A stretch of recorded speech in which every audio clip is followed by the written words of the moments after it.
Most people believe loving a cat is simple. You give them food, you pet them when they come close, you make sure they're comfortable, and that should be enough. But here's something that might surprise you. Your cat doesn't measure love by what you provide. They measure it by how you behave around them. Because to a cat, love isn't about effort. It's about safety, predictability, and respect. The tricky part is, those things don't always look the way we expect. A cat can feel deeply connected to you without ever sitting on your lap. They can trust you completely without following you around. And they can feel loved, even when nothing is happening at all. That's what makes cats so misunderstood. Their signals are quiet, their reactions are subtle, and if you're not paying close attention, you might think nothing is happening, when in reality, everything is happening. In this video, we're going into 7 ways to show your cat love in a way they actually recognize. Not human love, not dog-like affection, but real cat language. If you get even a few of these right, you'll start noticing something interesting. Your cat will begin choosing you more often without you even asking for it. Act 1. Stop reaching first, the rule of consent. One of the biggest shifts you can make in your relationship with your cat is also one of the simplest. Stop being the one who always initiates contact. It sounds counterintuitive because as humans, we show affection by moving closer, by touching, and by engaging directly. But for a cat, that same behavior can feel intrusive, even threatening, if it doesn't happen on their terms. And then think of it as the rule of consent. Imagine you're sitting quietly, and your cat is nearby. The natural instinct is to call them over or reach out. But when you do that, you're interrupting their autonomy. Instead, try the index finger test. Simply extend your hand at their nose level, about a foot away, and wait.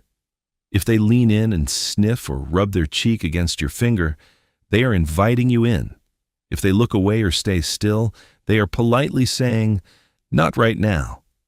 When you stop hunting for their affection, curiosity kicks in.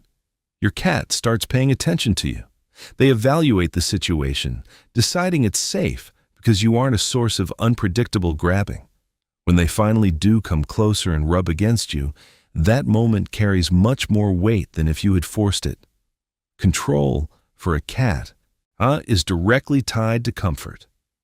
If you want your cat to be closer to you, don't pull them in. Give them the space to choose you. Act 2. Lower your energy, not your attention. A lot of people think showing love means doing more. More petting, more talking, more high-pitched excitement. But with cats, it's often the opposite. It's not about increasing your attention. It's about adjusting the way that attention feels. Cats are evolutionarily designed to be both predators and prey. This means they are hyper-aware of high-energy signals. Fast movements, heavy footsteps, and loud, sudden voices trigger their alert systems. Even if your intention is positive, a sudden, "Oh, look at you," can cause a cat's muscles to tense. To show love, you need to down-regulate. This means moving through your house with a sense of softness. Use what experts call slow blinking. When you catch your cat's eye, don't stare. That's a challenge in the wild. Instead, slowly close your eyes for 2 seconds and slowly open them. This is the cat kiss. It signals, "I am so comfortable with you that I am willing to close my eyes in your presence." Try the opposite of excitement. Move your hand gradually. Speak in a low, rhythmic tone. Even sitting still instead of constantly shifting your position makes a difference. Your cat doesn't just react to what you do. They react to the vibe you project. Create a calm energy bubble, and you'll find your cat wanting to step inside it. Act 3. Turn daily routines into connection del moment. Most people think bonding requires special event time. But the strongest connection actually comes from the mundane things you're already doing. To a cat, your daily routine is the map of their world. When you make that map predictable, You make them feel loved. Take feeding time. For you, it's a chore. For them, it's the peak of their day. Instead of rushing to drop the bowl and leaving, try presence feeding. Stay in the room. Don't pet them while they eat. Most cats find that distracting or stressful, but just exist nearby.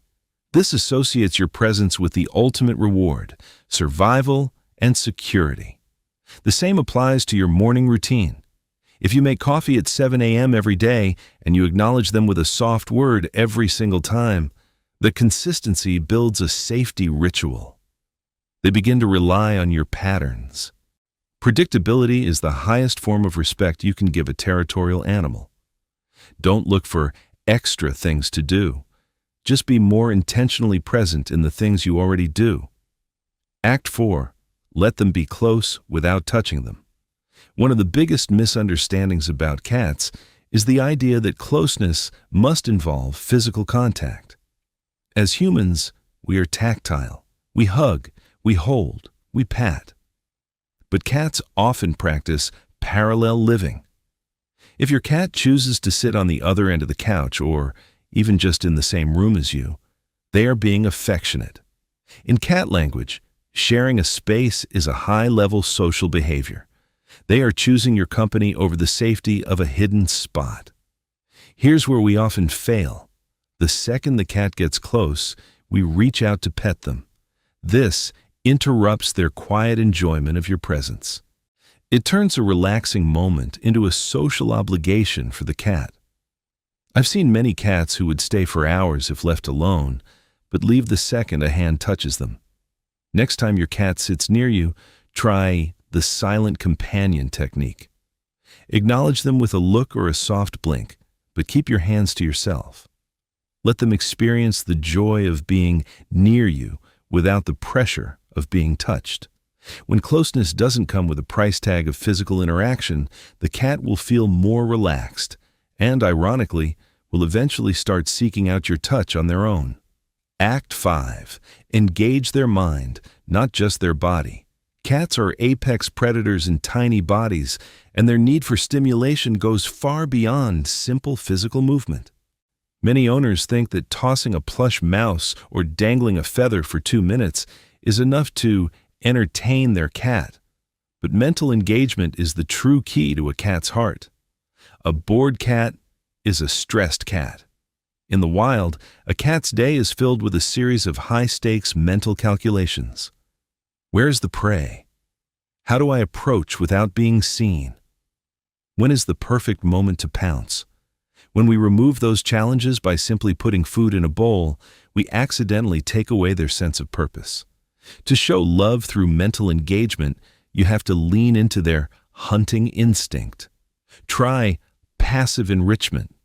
This could be as simple as putting a bird feeder outside a window, creating cat TV, or hiding small treats around the house for them to hunt while you're at work.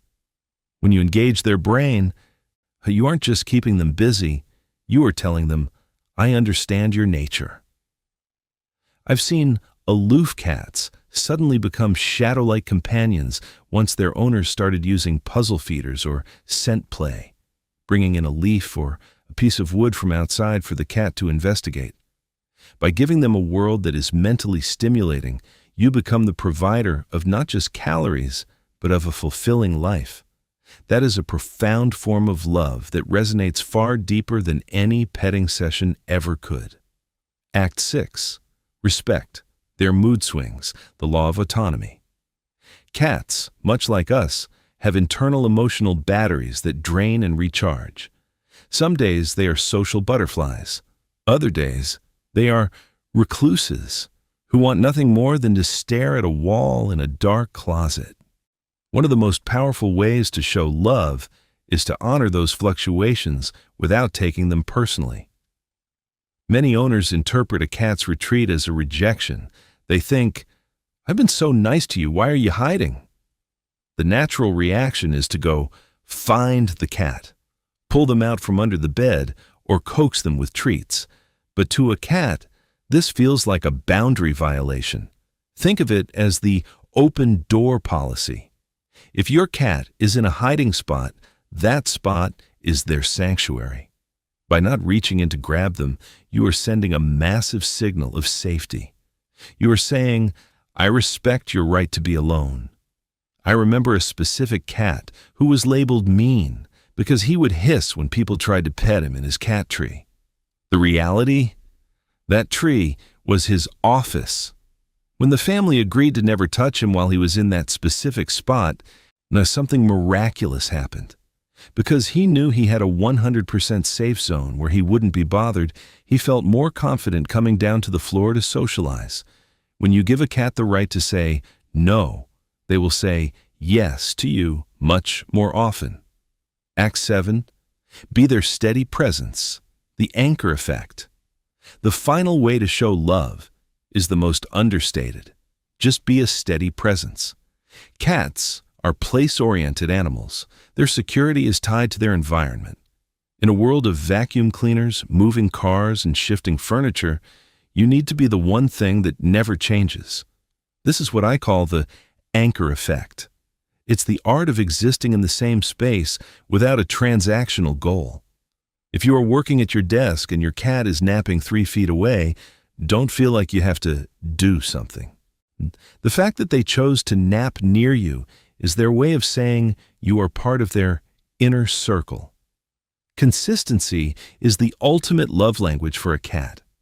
If you always speak in the same tone, if you always react to their zoomies with a calm laugh instead of frustration, and if you are a predictable physical presence in the house, their cortisol levels drop. When a cat feels truly safe, they do something beautiful. They belly up.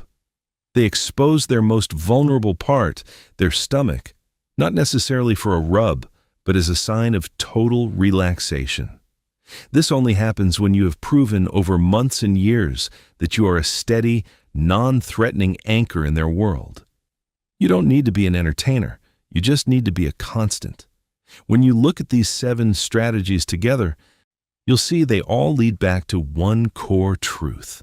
Loving a cat is an exercise in humility. It requires us to set aside our human desire for constant, loud, and physical affirmation and instead meet the cat on their level, a level of subtlety, silence, and deep, unspoken trust. Showing love to a cat isn't about the big moments. It's not about the expensive cat tree or the premium treats, though those are nice. It's about the small moments. It's the slow blink across a crowded room. It's the decision to leave them alone when they're resting. It's the soft word you say every morning when you walk into the kitchen. Every time you respect their boundaries, you are depositing trust coins into a bank account. Over time, that balance grows.